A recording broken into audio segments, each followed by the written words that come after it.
remercie beaucoup les organisateurs. Ayant moi-même organisé des expositions, je sais à quel point c'est délicat et difficile.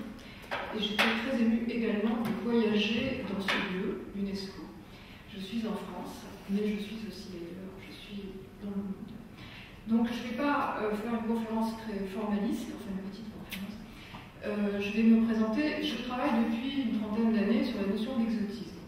J'ai commencé ma thèse travaillant sur des récits de voyage. J'ai plutôt travaillé sur le monde océanien Pacifique.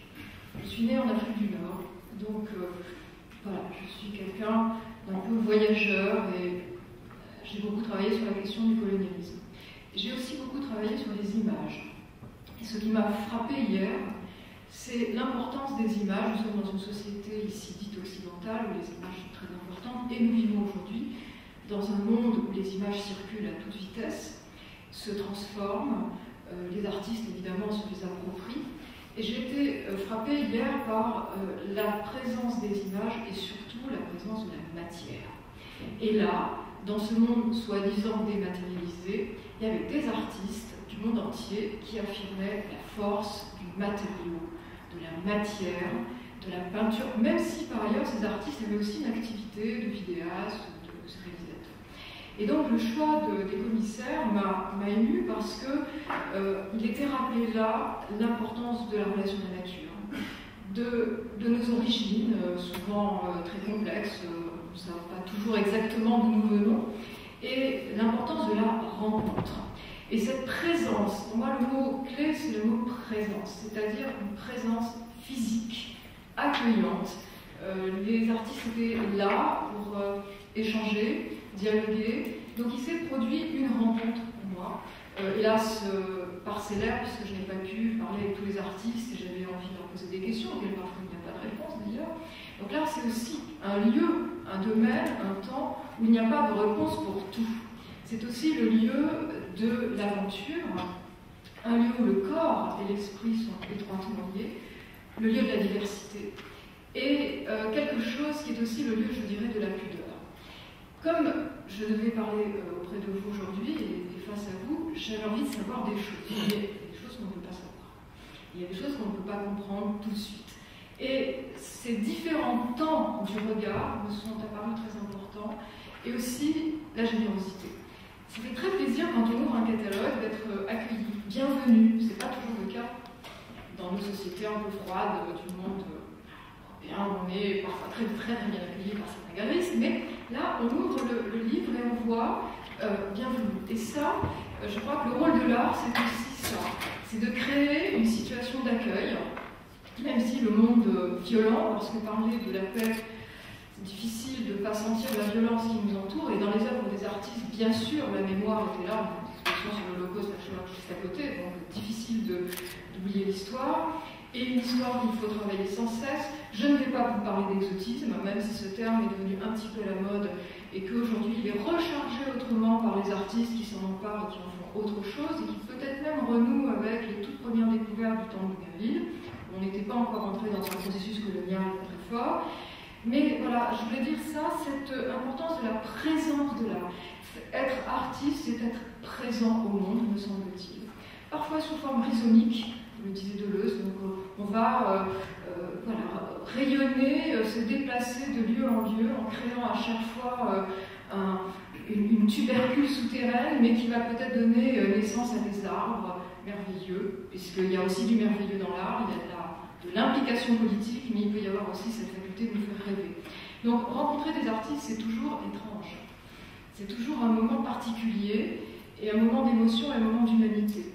Donc ce que je voudrais dire, c'est que cette exposition m'a paru à la fois extrêmement modeste, dans sa pudeur, et en même temps ambitieuse dans le désir de paix, justement.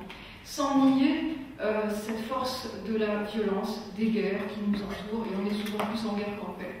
Donc pour moi, la paix, c'est une construction de tous les instants, de tous les jours, et c'est aussi fondé sur le dialogue, et comme le disait Emmanuel Levinas, c'est la responsabilité du visage de l'autre. Et j'ai été frappée aussi par ces visages, par la manière dont on se regarde, et je vous regarde aujourd'hui, comment aussi faire paix, c'est se regarder. c'est se parler autant qu'on le peut, essayer de se comprendre, même quand on parle des langues différentes, et même si nous parlons tous français, parfois nous parlons des langues différentes à l'intérieur du français, on ne se comprend pas toujours. Donc ça passe par le corps, ça passe par les œuvres, et cette matérialité des œuvres hier m'a beaucoup touchée, parce que la tradition était là, mais ce sont aussi des œuvres qui racontent des histoires. Un artiste qui a commencé à me raconter des histoires universelles. Discussion entre familles, bagarre, voyeurisme, une belle femme qui fait ses toilettes, et puis un monsieur qui a beaucoup de désir et qui est en train de la regarder.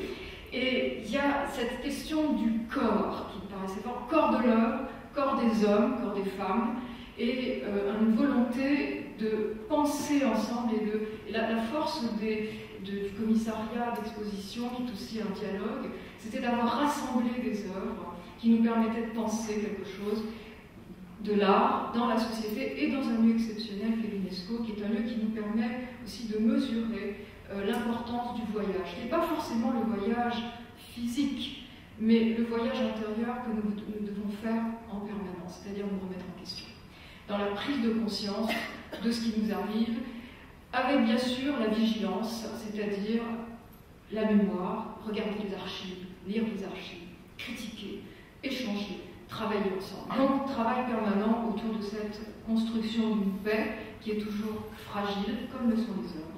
Ces œuvres voyageuses aujourd'hui, avec aussi ce dialogue entre les générations, puisque nous sommes à l'UNESCO, l'éducation, me semble, je crois que faire paix, c'est aussi commencer très tôt.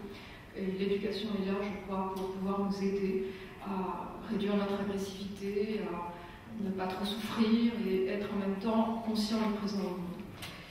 Alors, le rôle des artistes, il est délicat.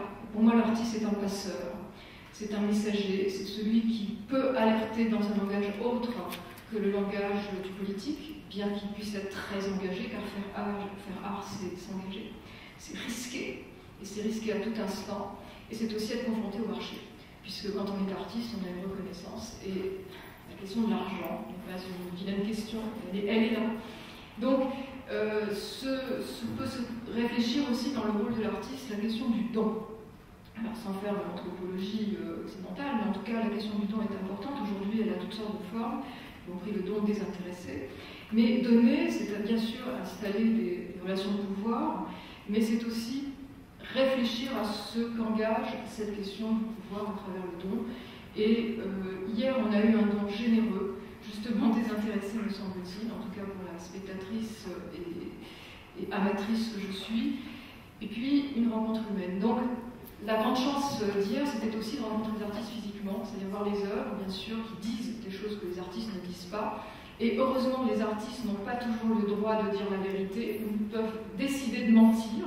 Ça, c'est la force de l'art, c'est de jouer de métaphores, d'inventer des choses comme le théâtre.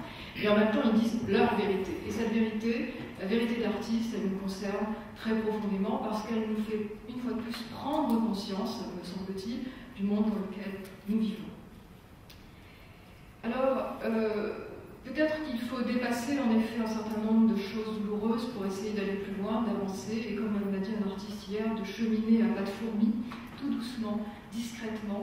Et j'ai apprécié aussi dans cette exposition la discrétion des artistes, et bien sûr la couleur.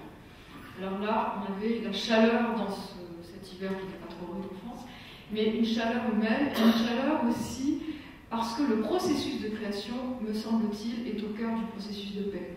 Il faut inventer sans cesse des outils pour pouvoir essayer à la fois de ne pas être dupe et en même temps d'avancer dans le dialogue, l'expression et la force des images comme des textes. Donc importance des lieux traversés, importance de la proximité, de l'éloignement. Être vivant, c'est aussi être capable de s'approcher très près, me semble-t-il, et de s'éloigner très loin, et sans cesse de bouger, d'être en mouvement. Donc nous sommes dans un monde mosaïque, un monde en mouvement, un monde syncrétique, et il faut effectivement développer cette capacité d'adaptation que les artistes ont, à mon avis, très grandement.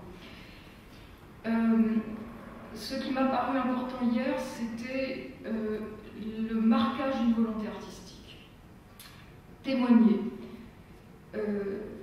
dialoguer et prendre la dimension également de l'imprévisible et du trouble. faire art, c'est aussi se confronter à l'imprévisible et être capable à chaque fois de rebondir. Présence physique 2 œuvres, je le souligne très fort, dans une installation qui était inscrite également dans la modernité et dans les filiations. Donc on a là quelque chose, un art vivant, et c'est ce que je voudrais saluer aujourd'hui. Donc j'ai beaucoup d'espoir, j'espère que cette exposition va voyager et qu'elle va aller de pays en pays pour s'enrichir de dialogue, d'espoir, et je remercie encore vraiment ceux qui l'organisent avec beaucoup de générosité.